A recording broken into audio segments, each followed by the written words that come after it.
नमस्कार बच्चों, शिक्षाप्रद कहानी की श्रृंखला में आज आपके सामने पेश है पिता का आशीर्वाद।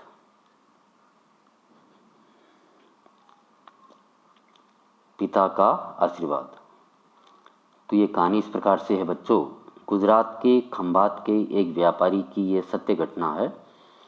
जब मृत्यु का समय सन्निकट आया तो पिता ने अपने एकमात्र पुत्र धर्मपाल को बुलाकर कहा कि बेटा, मेरे पास धन संपत्ति नहीं है कि मैं तुम्हें विरासत में दे दूं, पर मैंने जीवन भर सच्चाई और प्रामाणिकता से काम किया है।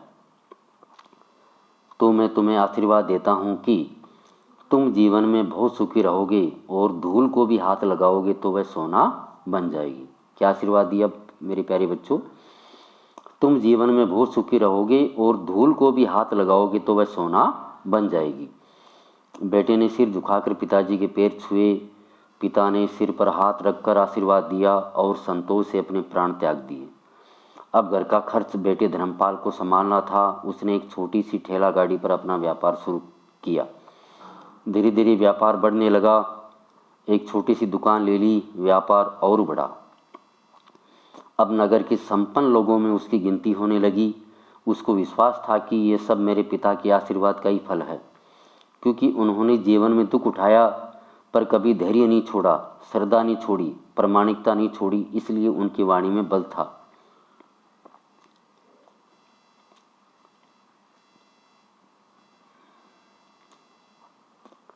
और उनके आशीर्वाद फलीभूत हुए और मैं सुखी हुआ। उसके मुंह से बार बार ये बात निकलती थी। एक दिन एक मित्र ने पूछा, तुम्हारे पिता में इतना बल था तो वह स्वयं संपन्न क्यों नहीं हुए, सुखी क्यों नहीं हुए? धर्मपाल ने कहा, मैं पिता की ताकत की बात नहीं कर रहा हूँ, मैं उनके आशीर्वाद की ताकत की बात कर रहा हूँ। इस प्रकार वह बार बार अपने पिता के आशीर्वाद की बात करता तो लोगों ने उसका नाम ही रख दिया बाप का आशीर्वाद। धर्मपाल को इससे बुरा नहीं लगता। वह कहता कि मैं अपने पिता के आशीर्वाद के काबिल निकलूं, यही चाहता हूं। ऐसा करते हुए कई साल बीत गए। वह विदेशों में व्यापार करने लगा। जहां भी व्यापार करता उससे बहुत लाभ होता। एक बार उसके मन में आया कि मुझे लाभ ही लाभ होता है तो मैं एक बार नुकसान का अनुभव करूं। तो उसने अपने एक मित्र से पूछा कि ऐसा व्यापार बताओ कि जिसमें मुझे नुकसान हो। मित्र को लगा कि इसको अपनी सफलता का और पैसों का घमंड आ गया है। इसका घमंड दूर करने के लिए इसको ऐसा धंधा बताऊं कि इसको नुकसान ही नुकसान हो। तो उसने उसको बताया कि तुम भारत में लौंग खरीदो और जहाज में भरकर अफ्रीका के जंजीबार में जाकर बेचो। धर्मपाल को ये बात ठीक लगी। जंजीबार तो लौंग का देश है। वहाँ से लौंग भारत में लाते हैं और यहाँ 10-12 गुना भाव पर बेचते हैं। भारत में खरीद करके जंजीबार में बेचे तो साफ नुकसान सामने दिख रहा है। परंतु धर्मपाल ने तय किया कि मैं भारत में लौंग खरीदकर जंजीबार खुद लेकर जाऊंगा, देखूं कि पिता की आशीर्वाद कितना साथ देते हैं। नुकसान का अनुभव लेने के लिए उसने भारत में लौंग खरीदे और जहाज में भरकर खुद उनके साथ जंजीबार द्वीप पहुंचा। तो देखिए मेरे प्यारे बच्चों, एक धर्मपाल है व्यापारी, खुद नुकसान का अनुभव लेने के लिए कि पिताजी का आशीर्वाद कितना सच्चा है, उसने भारत में लौंग खरीदी और जहाज में भरकर खुद उनके साथ जंजीबार द्वीप पहुंचा। जंजीबार में सुल्तान का राज्य था। धर्मपाल जहाज से उतर करके और लंबे रेतीले रास्ते पर जा रहा था वहां के व्यापारियों से मिलने को। उसे सामने से सुल्तान जैसा व्यक्ति पैदल सिपाहियों के साथ आता हुआ दिखाई दिया। उसने किसी से पूछा कि ये कौन है? उन्होंने कहा ये सुल्तान है। सुल्तान ने उसको सामने देखकर उसका परिचय पूछा। उसने कहा, मैं भारत के गुजरात के खंभात का व्यापारी हूं और यहां पर व्यापार करने आया हूं। सुल्तान ने उसको व्यापारी समझकर उसका आदर किया और उससे बात करने लगा। धर्मपाल ने देखा कि सुल्तान के साथ सैकड़ों सिपाही है, परंतु उनके हाथ में तलवार, बंदूक आदि कुछ भी न होकर बड़ी बड़ी छलनियां है। उसको आश्चर्य हुआ। उसने विनम्रतापूर्वक सुल्तान से पूछा, आपके सैनिक इतनी छलनी लेकर के क्यों जा रहे हैं? सुल्तान ने हंसकर कहा, बात यह है कि आज सवेरे मैं समुद्र तट पर घूमने आया था, तब मेरी उंगली में से एक अंगूठी यहाँ कहीं निकल कर गिर गई। अब रेत में अंगूठी कहाँ गिरी पता नहीं, तो इसलिए मैं इन सैनिकों को साथ लेकर आया हूँ। ये रेत छान कर मेरी अंगूठी उसमें से तलाश करेंगे। धर्मपाल ने कहा कि अंगूठी बहुत महंगी होगी। सुल्तान ने कहा नहीं, अंगूठी बहुत महंगी नहीं थी, उससे बहुत अधिक कीमत वाली अनगिनत अंगूठी मेरे पास है, पर वह अंगूठी एक फकीर का आशीर्वाद है। मैं मानता हूं कि मेरी सल्तनत इतनी मजबूत और सूखी उस